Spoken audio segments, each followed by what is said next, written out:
Okay, so what you're about to witness is something I consider to be amongst the most important things that I've ever shared, and I've shared a lot, as you well know. Years of articles and the podcast, 5 seasons, sometimes few and far between, but 3 hours long, and of course the video series and many, many seminars around the world. And I'm telling you seriously, this is important. If you're not inspired to start brewing when you understand the implications of what you're about to learn, then I don't know, you need some help, to be honest. So what we're going to talk about is an organism called Azotobacter. Now, Azotobacter is a free-living nitrogen fixer, lives beside the roots, waiting for its feed of sugar, and in return for that is the most prolific of several organisms that can grab the atmospheric nitrogen and convert it into ammonium nitrogen in the soil using an enzyme called nitrogenase, which incidentally is dependent upon a mineral often missing called molybdenum.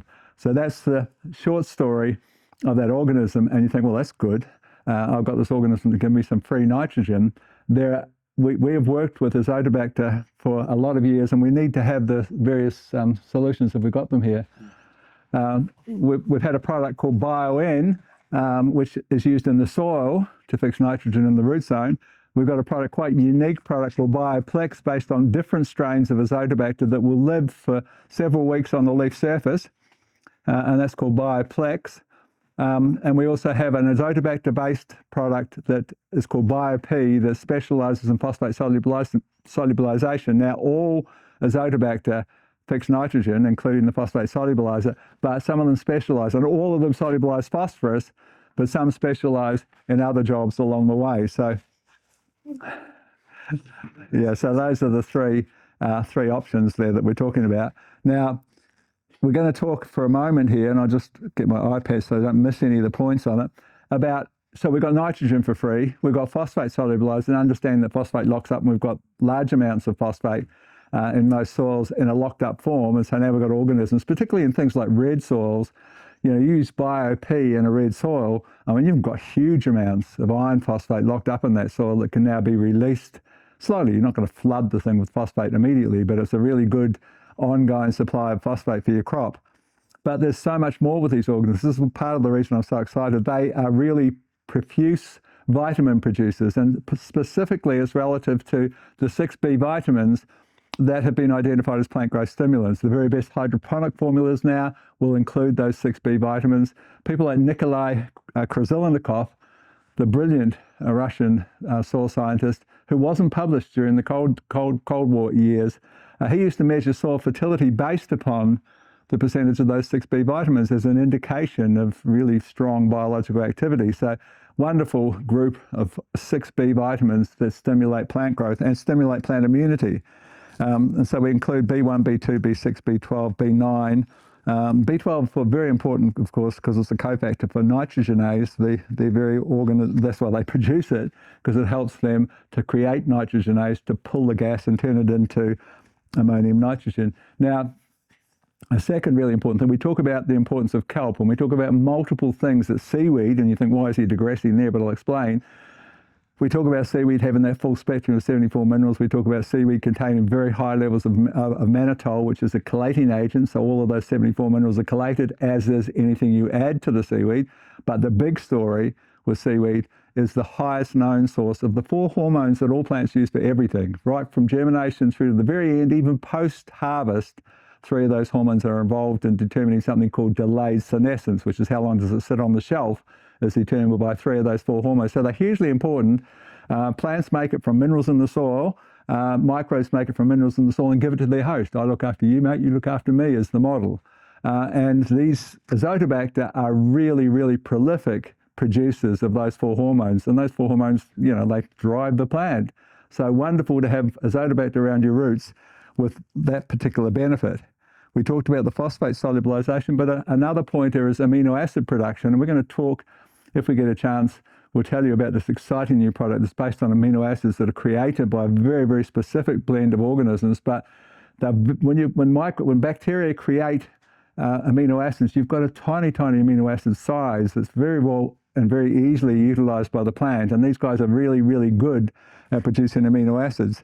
But one of their big things is the production of a substance called biopolymers. And the most most abundant of those, the most important of those that they produce is called alginate. And if you're using some of the kelp varieties, because often they'll harvest alginate because it's a saleable product and it doesn't contain the alginate component. But alginate basically flocculates the soil. Amongst many things that it can do, it improves soil structure and it improves infiltration, that hugely important word in the brave new world of climate change farming. We want to make advantage of that more rain in a shorter time by having a soil that can suck it in. That's called infiltration. And biopolymers, specifically alginate, is really, really important for that process. Lots of studies showing this improvement in soil structure and this greater infiltration. And these organisms are there at the roots, living for the whole crop cycle, producing these substances to give that water suck into the roots more efficiently. It is really exciting. Then there's antibiotic production. We're talking about a number of antibiotics, and we're talking about diseases like Fusarium that are well controlled by a good colonization of Azotobacter in the soil. So it's a big package. It's a huge package. There's another benefit. It's called cytokinins. So they'll suck up iron, and there are a whole suite of pathogens that are iron dependent, and they're all hanging around the roots waiting for their chance to get in and create havoc within the plant. But they're dependent upon iron, and the Azotobacter on the roots suck it all up with these things called cytokinins that will grab it and collate it, and they'll still deliver it to the plant, but the organisms around the roots don't get that iron, and that's a disease control mechanic or mechanism in its own right. This production of all the organisms, they produce more cytokinins than anyone. So we're talking about a hell of a, but one issue with them is that they are the most aerobic organisms on the planet. They need oxygen more than anyone. So you will struggle.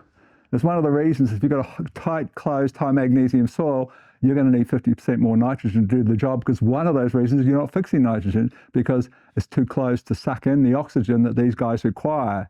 So keep that in mind with, it's the concept of Gary Zimmer's concept. You've got to earn the right to reduce nitrogen, which means you've got to improve your Cal-Mag ratio, open up that soil, and then you've earned the right to reduce that nitrogen. You've got a heavy soil, you need more nitrogen or you're going to fail, basically. So you've got to earn the right to reduce that nitrogen.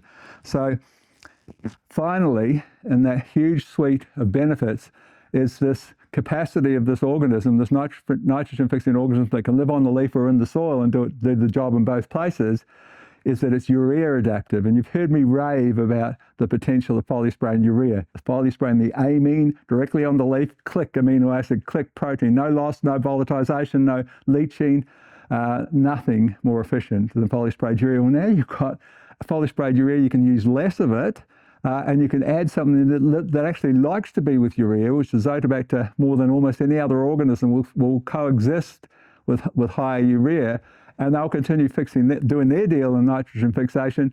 And there's another factor, and we're going to put together a product that combines all three, but the other factor is there's very good research showing that if you add an amino acid to the urea, you've got an even better nitrogen response with the combination of the two. So if you're getting some from the amino acid because it converts to protein, but you've got this synergistic effect with urea. And so now we're going to have three together, and we're talking about serious reductions in nitrogen. And understand what that means when I say how important it is.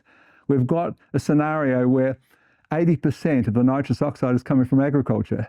And if not, you say, well, that's no big deal. It's only 5.2% of the pie. Yeah, it is. It's 5.2% of the blanket. The sun passes through, warms the earth, moves back, and what's trapped underneath affects our environment hugely. And, it's not a poisonous blanket. If it wasn't there, we wouldn't be here. That's what creates a livable climate. But we've made that climate a little warmer. We've made that blanket a little thicker, which has trapped a little more heat, and everything in that very finely balanced system has been impacted by that blanket. Now, so you say, well, it's only 5% nitrous oxide. What does it matter? It's 310 times more thickening to that blanket than what CO2 is. So it's not a small thing at all. It's a massively important thing. And this concept of taking 1 litre and brewing 100 litres, and do the sums, I mean, it might cost I've never checked what our price is currently, but I think it's something like $50 a litre, and about a litre per hectare. $50 now becomes 50 cents. To understand that deal, you make 1 litre to 100 litres. So you've got the cheapest nitrogen you ever saw in your life, and that's what makes it exciting. But more importantly, you're fixing nitrogen that otherwise would have been in the atmosphere constantly, and you're using less of the nitrogen than off gases and volatiles. So it's a wonderful story in the bigger picture of planetary health. It's almost a planet-saving strategy. Well, it is, contributing to that planet-saving model. So that's why I'm excited about this concept. And we're going to teach you, and we have never been able to brew Azotobacter. In the process of preparing for the latest podcast, I came across some studies of how it's brewed, and that's why we couldn't do it. And one of the things was you can't have nitrogen in the food source. It just shuts down if there's nitrogen, and we had nitrogen in the food source. Things like bacillus organisms and so forth, and even compost teas, they like a little bit of nitrogen in the food source. These guys don't. They don't want any nitrogen at all. But more importantly was the fact that they need a 5-day brewing process. And then there's a really neat little trick I'll teach you where you can stress them into forming cysts, then put it in a cold room. So now you've got a brew that's going to last you for a while, and it lasts 4 to 6 months sitting in the cold room at 4 degrees, and you can take it out and use it when you need it. So it's really, really a big story and a wonderful story. And so we'll teach you now how you can achieve your own do-it-yourself nitrogen-fixing brew using Azotobacter. And which one will we do? Bio-N or we'll do Bioplex, because I can use it then on the apple farm, on the leaf. So we're going to multiply Bioplex, same recipe for Bio-P, Bio-N or Bioplex, but Bioplex is the one that lives on the leaf for several weeks, and at some point other things eat it because it's a dog-eat-dog world on that leaf surface, which is called the phytosphere. Plants pouring out carbon exudates onto its leaf, maintaining this community of organisms living on the leaf. And so these guys don't last indefinitely on there, but they last 4 to 5 weeks fixing nitrogen. And that's what we're going to brew, because I want a little bit of extra nitrogen on the apples. So now that we know how to brew it, we're going to go about brewing it. So we've got, you've prepared some in advance. So we'll talk about the recipe first, and then we'll go about correcting. I'll just get that recipe up again. So what we're talking about, so this is, as I said, this is Nutrition Central. So we've got our mixing tanks, our brewing tanks, our one-way valves sucking from 200-litre drums, and we've got our external anaerobic and aerobic brewing tanks. We've got 1,000-litre tanks, and we've got these 200-litre brewing setups here, one of which is we just turned it off, it's brewing at the moment. But the base, if you can just turn it off for a minute, the base, what you're looking at on the base of these drums, if you can see it there, are quite important, because particularly in winter, because these are gel-based, silica gel-based heaters. They've got a little thermometer on, and you can warm that water up, and all organisms have a sweet spot at which they will breed most efficiently. And in this case, it's about 28 degrees for Azotobacter, but you just can set your thing and leave it for a few hours and warm that water up. So it's a very handy tool. They cost, we'll sell them at some point. They're $200 or $300, but we don't have them currently, but we will. So we've got the tank at the end of this trio, because these are working at the moment, although we've turned them off, that we're going to demonstrate for the brewing. So we started off with 190 litres of sterilised water. It's just emptied a little bit of that water out. So when I say sterilised water, this is the concept of using pool chlorine at label rates, putting it into the tank. You know, we're using dam water. Dam water's got all sorts of bugs in it, many of which you probably wouldn't want to multiply. So you clear the decks. You use pool chlorine, and then for 24 hours you bubble your tank and you off-gas the chlorine. You don't want to have any smell. You put your head over it, there's any smell of chlorine, you don't continue, because you won't successfully brew. So you clear the decks with chlorine, bubble it off for some say 12 hours, 24 hours is even better. You've now got a sterile starting point, and you've got your 190 litres of that starting point, and then we add our 2 litres of Bio-N, which we've already taken from this larger container into this. We've measured our 2 litres. So we're taking this super concentrate of Azotobacter and pouring that into the tank that we're going to now multiply 2 litres and 200 litres. 1 litre becomes 100 litres of end product when we're finished. We need 4 litres of molasses, very common with brewing bacteria that they respond to that wonderful sugar source. So we're putting our molasses into the scenario now. Probably could scoop a bit of water out of there and you can do it that way, yeah. Very grateful for Carl's help always. He just helps me in many ways as my personal assistant, and it's just he's very innovative and creative with all sorts of ideas within the company, and it's a pleasure to be working with him. 3 litres of Aloe-tech. So we are unique, I think. I don't know of anyone else who makes an aloe vera-based fertiliser, but aloe vera, wonderful thing to grow in the garden. Aloe vera creates little pups, and you can take a leaf and you can get, not small leaves, so you can, if you give them some decent nutrition, they'll grow a leaf this long, and you can take that into the house, take a fish knife, peel one side and scoop that gel out. You don't want the outer skin, super bitter. outer skin and actually vaguely toxic on your gut. So you scoop that gel out, and then it'll last for about a week in the fridge, and it is the most ridiculous prebiotic. In fact, what's been shown is that agar, which is what you grow microbes in the lab on, aloe's more active than agar, and hence the reason for putting aloe vera into this tank at 3 litres into the 200 litres to have that stimulation that aloe vera provides. So you just put it in. He's just put the 3 litres of Aloe-tech. There was a recipe that I'd sort of researched that involved MKP, but we realised that this is a huge thing for organic growers, and monopotassium phosphate is actually a pretty good, clean, low salt source of potassium and phosphate, but it's not organically certified. So as an alternative, we decided that we're going to use potassium sulfate and micronized guano to deliver the phosphorus. And of course, you get a few other trace minerals and things with the micronized guano, so I think it'll probably be a better option. So we're going to put in our 100 grams of what is that one? Is that potassium? That's guano. We'll do the potassium sulfate into the mix to give that little touch of potassium that this organism particularly likes. And of course, there's a touch of sulfur in there as well. That's good. And then we'll add our micronized guano, the 5-micron guano with all of the trace minerals, the calcium, and of course the 12-14% phosphorus in there. And that'll be brewed round and be a food source in that tiny, tiny particle size.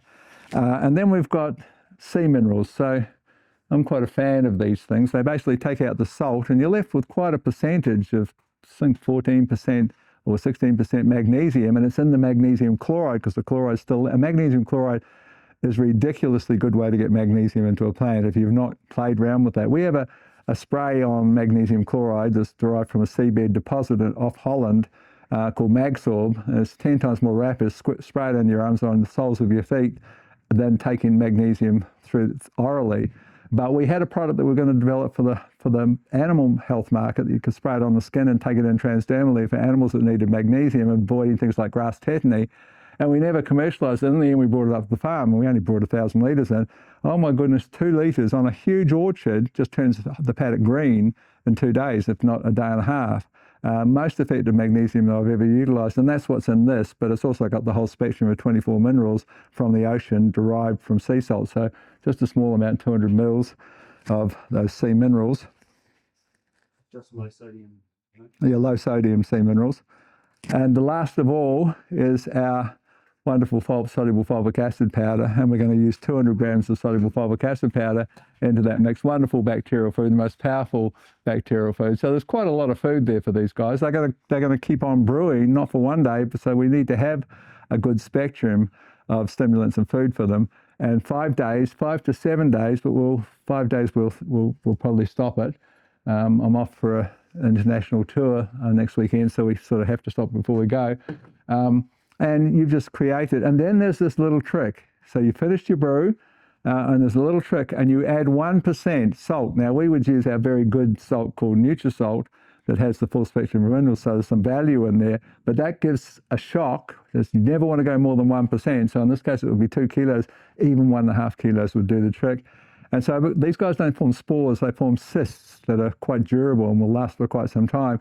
So they immediately, with that bit of a stress from the sodium with the salt, osmotic stress, they go into their cyst formation, and then you can take them, you've stabilized them basically, and you can keep them for 4 to 6 months at 4 degrees in a cold room and just bring them out when you need them. When you put water with them, they reform and do their thing. So it's a cool thing. As I said, it's probably the most important thing that you've ever learned in my years of teaching, because I think it's just massive. You've got nitrogen for next to nothing. Now, people say to me, are you crazy? You've got this product that sells really well, this Bio-N and Bioplex, and now people can make 100 from one. How do you think you're going to sell? Well, I don't give a damn. This is important stuff. And I really, really suggest you give it a try. Thank you.